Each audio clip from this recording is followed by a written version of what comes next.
After nearly dominating Formula One for a decade, Mercedes find themselves out of contention for the championships this season, as they find it hard to get grips on with the issues within the W13.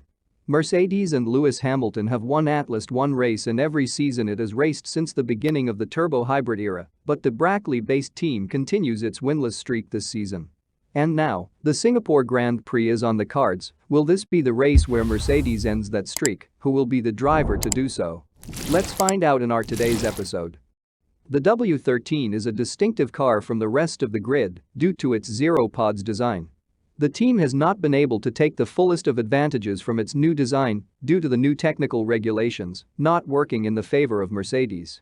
The W13 was plagued by the porpoising phenomenon at the season start, hampering its performance, but has seen steady progress since the British Grand Prix by bagging 13 podiums, with 2 double podiums in it.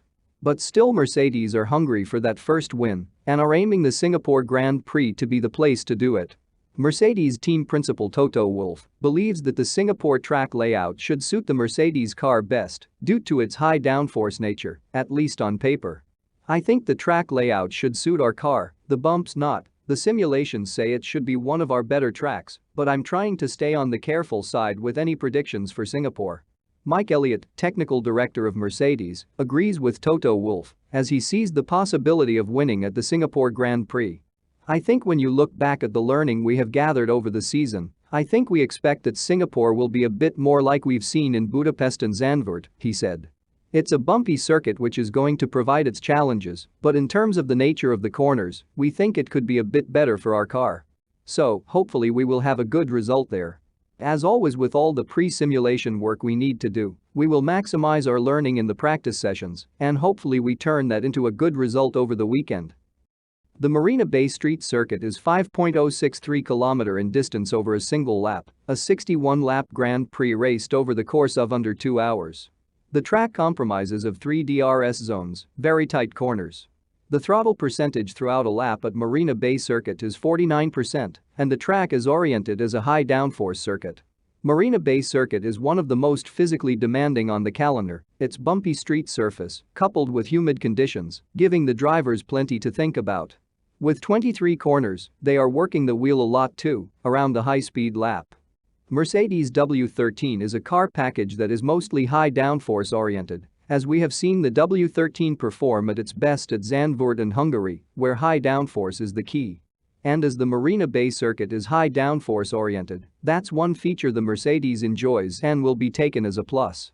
The circuit does not feature high speeds as we have witnessed in Spa and Monza, therefore, the straight-line speed threat of the Red Bull RB18 is neutralized, which is the second plus for Mercedes. Next up is the weather at Singapore. Hot and humid conditions are expected at this year's Singapore Grand Prix. Temperatures will be hovering around 82 degrees Fahrenheit, with a humidity of 85%. These are very hot temperatures, which will be a challenge for the drivers, but a big plus for the W13, as it helps with the tire warm-up issues of the W13. Hotter track temperatures will aid with the tire warm-up of the W13, which is the third plus the W13 enjoys around the street circuit. The only downside the W13 has is that the Marina Bay Circuit is a bumpy circuit, which is what Mercedes has not been able to cope in tracks like Azerbaijan. That's the only challenge Mercedes has, and if they are able to nail a perfect setup for the drivers to perform, they can expect the race win to come at Singapore this weekend. But what about the drivers, who is confident going into this weekend, expecting for that first race win for this season, and who out of the Mercedes duo has the ability to win the Singapore Grand Prix? On paper, Singapore should suit our car, but when we look back at the street circuits of Monaco and Azerbaijan, our car doesn't fare too well over the bumps. So, we're not too sure how it will fall out, told George Russell. Lewis Hamilton on the other hand wants the car to feel like what it felt in Budapest and Zandvoort. "I have no idea where our car is going to be great. It was a surprise when we got in the car, and the car felt so much better than at Spa, like completely different to the previous weekend. But I'm hoping more often than not, it feels like Budapest and Zandvoort for the rest of the races." Both drivers are positive, but who has the most chances to get a shot at the win? Considering that in the 2022 season, only Lewis has been having a chance to challenge for victory, be it Zandvoort or at Hungary, the strategy in the car played well into Hamilton's hands, which allowed him to challenge for the win in those respective Grand Prix. George Russell, on the other hand, is the only pole sitter for Mercedes this season and leads Hamilton in terms of points this season. So, it's a 50-50 chance for both of them. The driver who has the best setup, the best strategy and also a little bit of luck will have the chance to take on Charles Leclerc and Max Verstappen for pole and, who knows, even the win at Singapore. But what are your thoughts, guys? Does the Mercedes duo and the whole team have what it takes to win the Singapore Grand Prix? Let us know your thoughts in the comments section below. Want to know how Red Bull has built a rocket ship in terms of the RB18 car? Watch the video shown on your screen now.